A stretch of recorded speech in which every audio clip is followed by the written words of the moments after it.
You're not busy because you have to be. You're busy because if you stopped, truly stopped, you'd have to face the one thing your entire life is designed to help you avoid. Your own extinction, your mortality, the fact that one day you won't exist anymore. And everything about modern life, every single system we've built is engineered to make sure you never have to sit with that reality. Let me ask you something, and I want you to be completely honest with yourself right now. When was the last time you just sat? Not meditation, not mindfulness, not some wellness practice you read about, just sitting. No phone, no music, no Netflix, no podcast, no productivity, no book, nothing.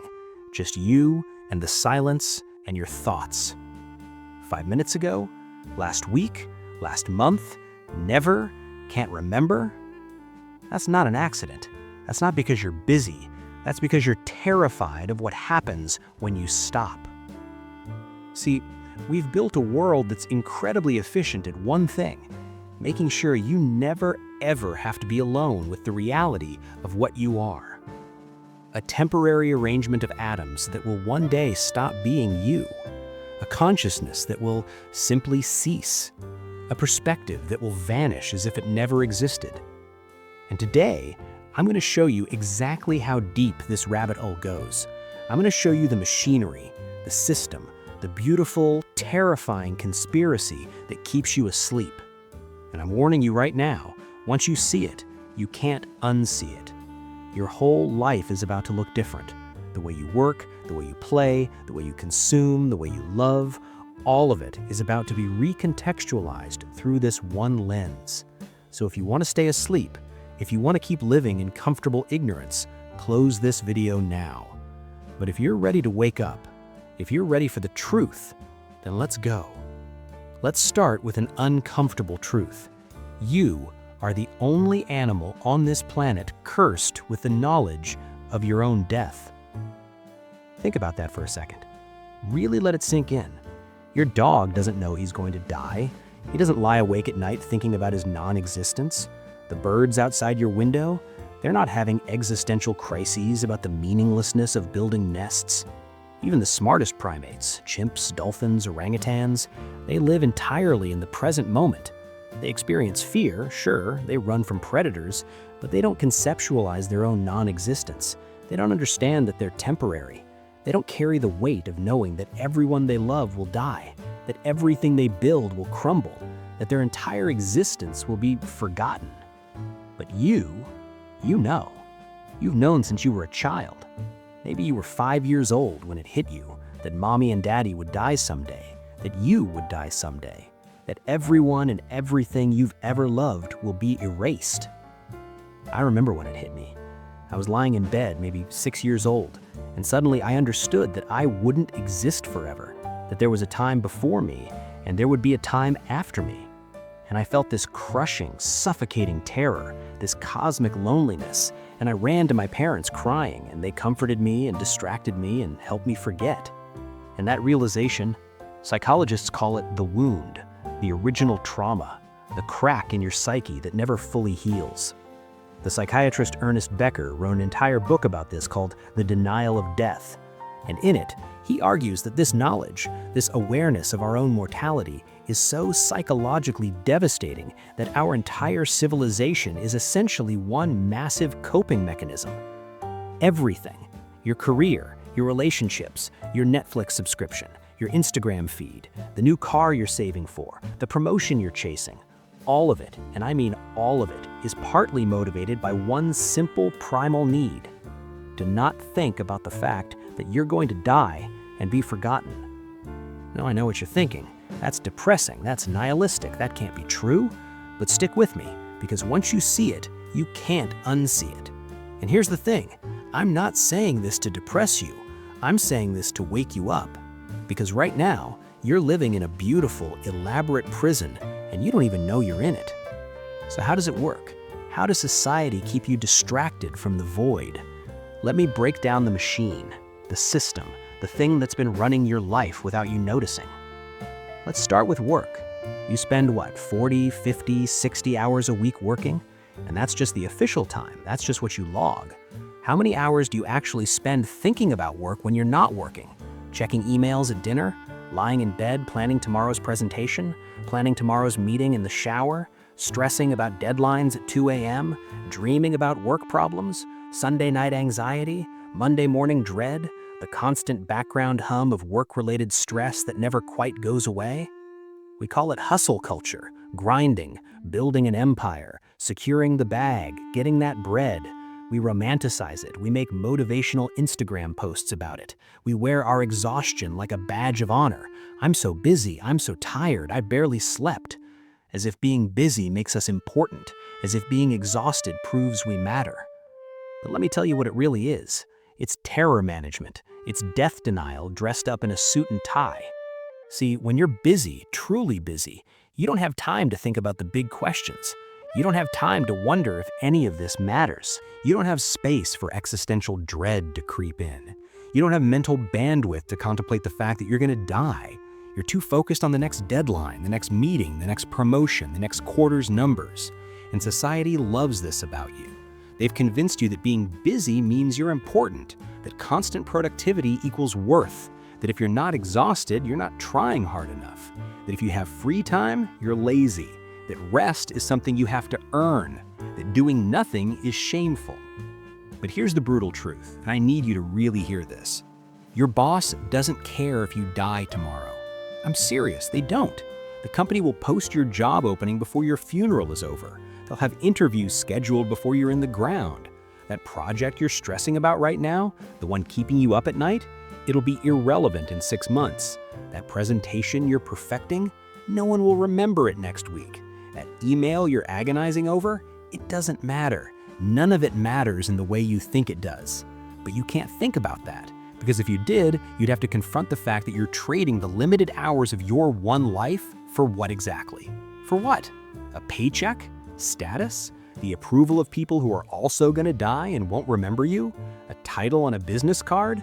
A slightly bigger apartment? The ability to buy things you don't need? What are you actually getting in exchange for your life? Because that's what you're trading. Your life, your time, your energy, your youth, your health, your relationships, your presence, your consciousness. For what? So you don't think about it, you just keep grinding. Because grinding feels like living. Grinding feels like progress. Grinding feels like immortality. It's not. Now let's talk about what you do when you're not working. You consume Netflix, YouTube, TikTok, Instagram, Twitter, Reddit, Twitch, video games, podcast, audiobooks, Spotify, Apple Music, news apps, sports apps, dating apps, drama, gossip, content, endless, infinite, algorithmically optimized content designed by the smartest engineers in the world to be as addictive as possible. When's the last time you finished dinner and just sat in silence? When's the last time you woke up and didn't immediately reach for your phone? When's the last time you were in a waiting room and didn't pull out your device? When's the last time you were on the toilet without scrolling? When's the last time you went for a walk without headphones? You can't. You physically can't. It's uncomfortable. That silence is dangerous. It's threatening. It makes you anxious. Because in that silence, the real thoughts come. The ones you've been running from. What am I doing with my life? Is this all there is?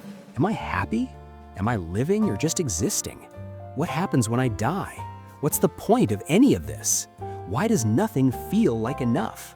When did I become this person? Where did the time go? So you reach for your phone, immediately, automatically. You need something, anything to fill the void. And the algorithm knows this. Oh, it knows.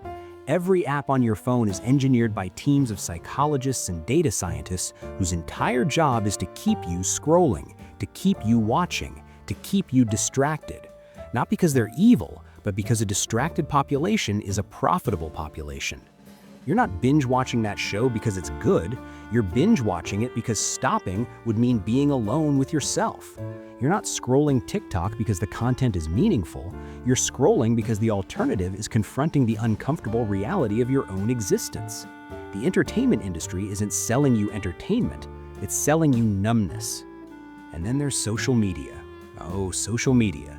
This one's insidious because it masquerades as connection, as community, as staying in touch, as networking, as personal branding. We tell ourselves we're using it for good reasons. But let me ask you something, and I want you to answer honestly, even just to yourself. Why do you post? Really, why? Is it to share? Or is it to be seen, to be validated, to prove you exist, to prove your life is worth living, to prove you're successful, to prove you matter?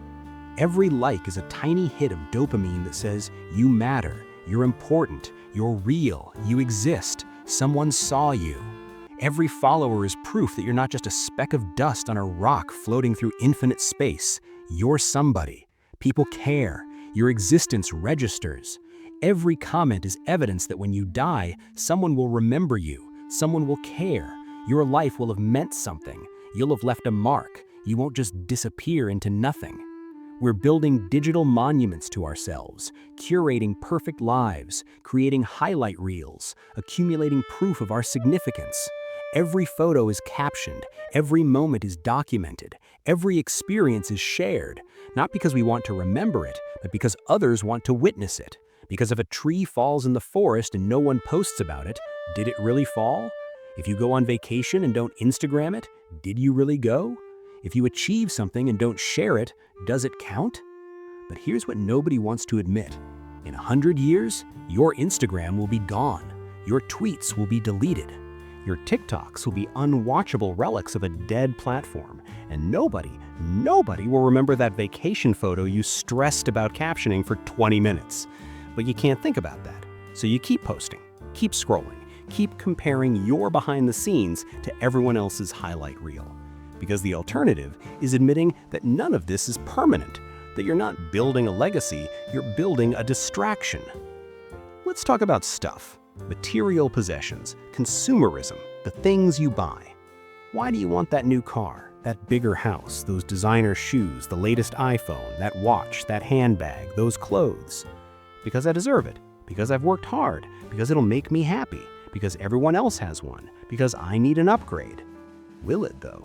Will it make you happy, or will it make you feel substantial, real, permanent, important, successful, like you've made it, like your life means something?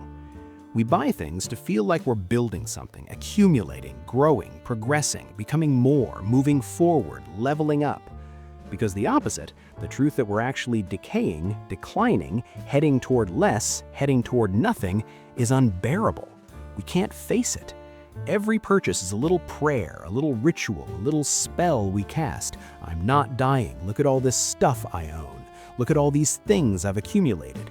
Dead people don't buy things. Dead people don't have packages arriving. Dead people don't upgrade. Therefore, I must be alive. I must be here. I must be growing. I must matter. My existence must be significant. But you know what happens to all your stuff when you die? All of it? Every single thing you've ever bought? It gets donated to Goodwill, thrown away in dumpsters, fought over by relatives who don't even like each other, sold for pennies at an estate sale where strangers pick through your life like vultures. Your prized possessions become someone else's trash. That watch you saved 6 months for? Goodwill, $20. That collection you spent years curating? Trash, landfill. That car you stressed about affording? Sold. That house you spent 30 years paying off? Sold. The strangers who'll paint over your memories, tear down your walls, and forget you ever existed there. Everything you own, everything you've accumulated, everything you've worked for, gone, redistributed, forgotten. But thinking about that makes you uncomfortable, doesn't it? Makes you want to buy more, doesn't it? Makes you want to prove that you're different, that your stuff matters, that you're building something permanent. That's the trap. That's the prison. The more you accumulate, the more you need to accumulate to prove you're not dying.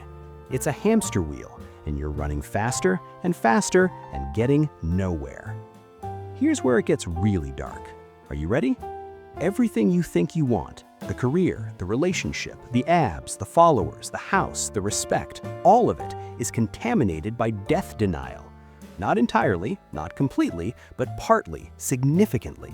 You want to be successful because successful people seem immortal.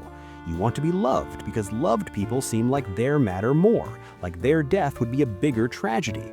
You want to leave a legacy because legacy means you won't really die.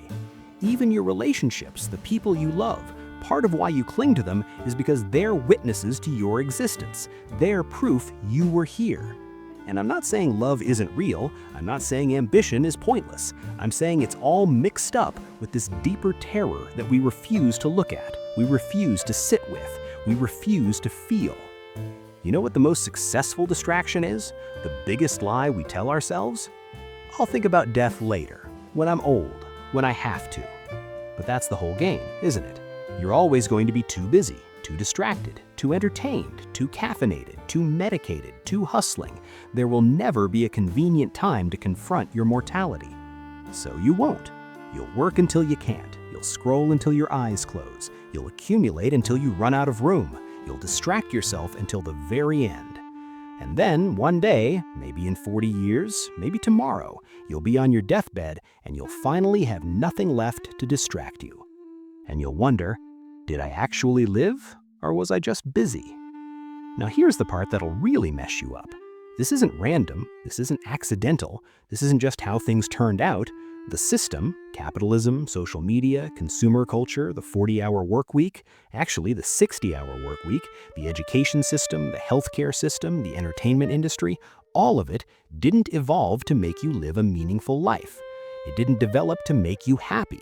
It didn't emerge to help you self-actualize or find purpose or live authentically. It evolved to keep you productive and compliant. And the best way to keep people productive and compliant, the most effective method ever discovered? Keep them too busy to think. Keep them too tired to question. Keep them too distracted to rebel. Keep them too numb to feel the existential dread that might otherwise wake them up. Think about it. Really think about it. A person who sits in silence and contemplates their mortality, that person starts asking dangerous questions. Questions the system doesn't want asked. Why am I working a job I hate? Why am I buying things I don't need to impress people I don't like? Why am I living for weekends and dreading Mondays? Why am I trading my life for money? Why am I sacrificing my health for wealth? Why am I postponing happiness? Why am I not pursuing what I actually care about? That person becomes unpredictable, unstable, unreliable. They might quit their job. They might drop out. They might stop consuming. They might start living differently. They might inspire others. They might start a movement. That's dangerous. That's bad for business. That's bad for the economy. That's bad for the system. But a person who's exhausted from work, numbed by entertainment and distracted by social media, that person is perfect for the system. They're ideal. They're exactly what the machine needs. They'll work overtime without complaining. They'll sacrifice weekends. They'll answer emails at midnight. They'll buy the new thing even though the old thing works fine. They'll upgrade even though they don't need to. They'll scroll ads without realizing they're ads. They'll consume content specifically designed to make them consume more content. They'll never question the system because they're too tired to think. They're too distracted to notice. They're too busy surviving to actually live. And if they ever start to wake up, if the existential dread starts creeping in, if they start feeling empty or anxious or depressed or like something's wrong, well, there's an app for that, a streaming service for that, a product for that, a pill for that, a self-help book for that. Another distraction packaged as a solution. We've medicalized existential dread. We call it anxiety and depression, and we treat it with medications instead of meaning. I'm not saying mental illness isn't real. It absolutely is. But I am saying that some of what we call mental illness is actually a healthy response to an insane world. You're not broken because you feel empty after scrolling Instagram for 3 hours. You're not sick because you feel meaningless doing pointless work. You're awake, and they need you to go back to sleep. Because here's the thing, they don't want you to realize. You have what, 80 years if you're lucky? Maybe 30,000 days? And you're spending them like they're infinite. You're living like there's always tomorrow, like death is so far away it's not even real. But it's real. It's the only thing that's guaranteed. And every day you spend distracted is a day you can't get back. Every hour you waste scrolling is an hour of your life. Every week you spend doing work you hate is a week closer to the end. And nobody is coming to save you from this. Not your boss, not your parents, not the government, not the algorithm. Only you can decide to wake up. So what do you do with this information? Because here's the paradox. Even now, knowing all of this, you still want to check your phone after this video. You still have work tomorrow, you still have bills to pay, you still live in the system. You can't just opt out of society because you had an existential awakening. So what's the point? Here's what I've learned. The point isn't to stop being busy. The point is to be busy with intention. The point isn't to never be distracted. The point is to choose your distractions consciously. The point isn't to think about death every second. The point is to let the awareness of death make you more alive, not less. Let me explain. When you really internalize that you're going to die, not in a morbid way, but in a clear-eyed, honest way, everything changes. That job you hate, you might actually quit. Because why waste your limited time being miserable?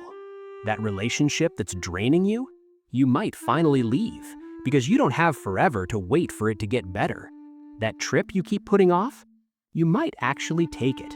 Because someday isn't guaranteed. That creative project you're scared to start, you might start it. Because what's the worst that can happen? You fail and then die? You were going to die anyway.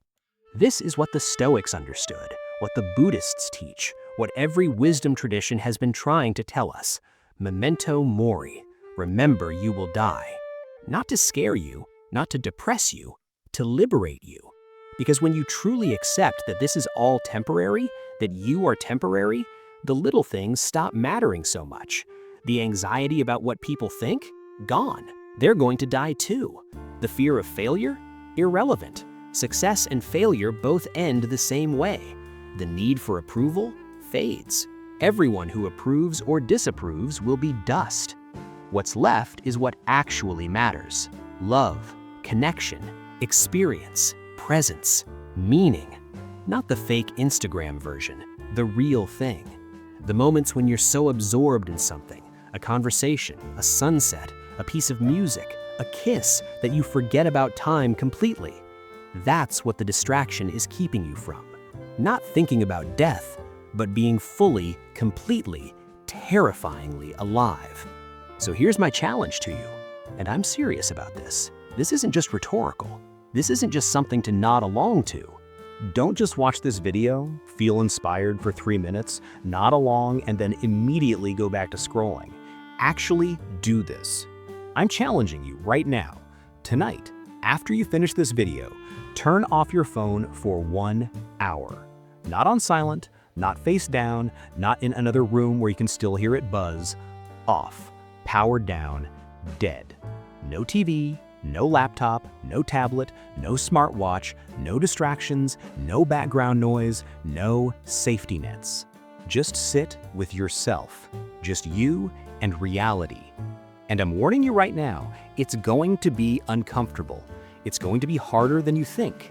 Your brain is going to scream for stimulation. You're going to feel physical discomfort. You're going to want to check your phone so badly it'll feel like an itch you can't scratch, like a hunger you can't feed. You might feel anxious. You might feel restless. You might feel bored. You might feel scared. That's not weakness. That's not a character flaw. That's withdrawal. You're addicted to distraction. You're dependent on numbness. And addicts hate being sober. Addicts hate facing reality. But push through it, sit with it, feel it. And in that hour of silence, in that uncomfortable space, ask yourself these questions. And don't just think about them casually. Really sit with them.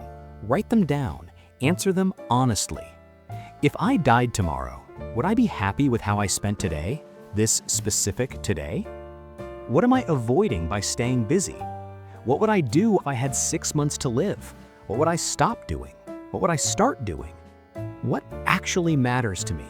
Not what should matter, not what I've been told matters, what actually matters to me. Who am I when no one's watching? What do I actually want from this life? Don't just think the answers in your head where they're safe and vague and non-committal. Write them down, make them real, Make them concrete. Commit to them. Because here's the thing, you're going to forget this feeling. Tomorrow morning, the alarm will go off, the emails will flood in, the algorithm will call you back, the machine will pull you back in. And you'll have a choice: go back to sleep or stay awake. Most people will choose sleep because sleep is comfortable, sleep is safe, sleep is what everyone else is doing. But you, I don't think you're most people.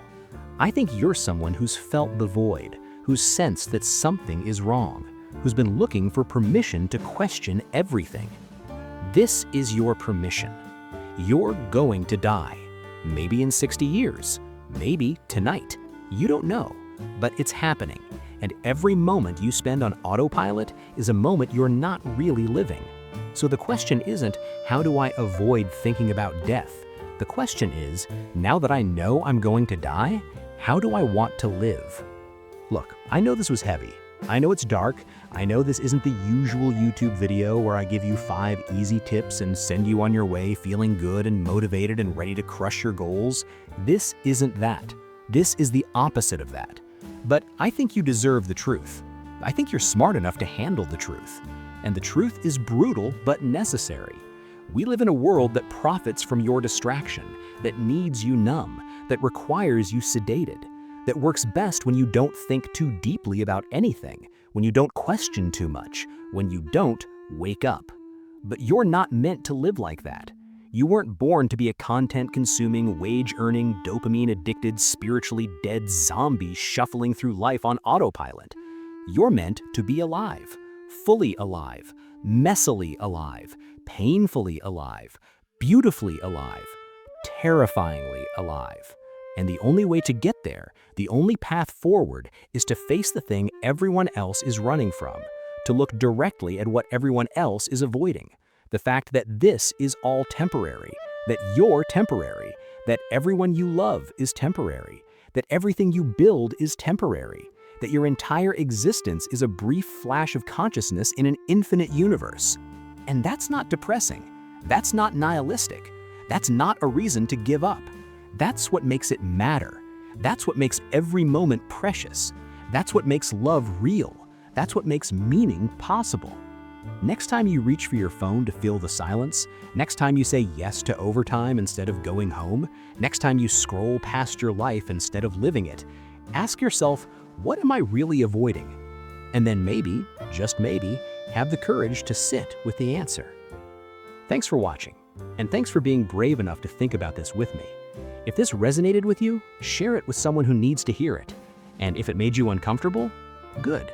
That means you're waking up. I'll see you in the next one.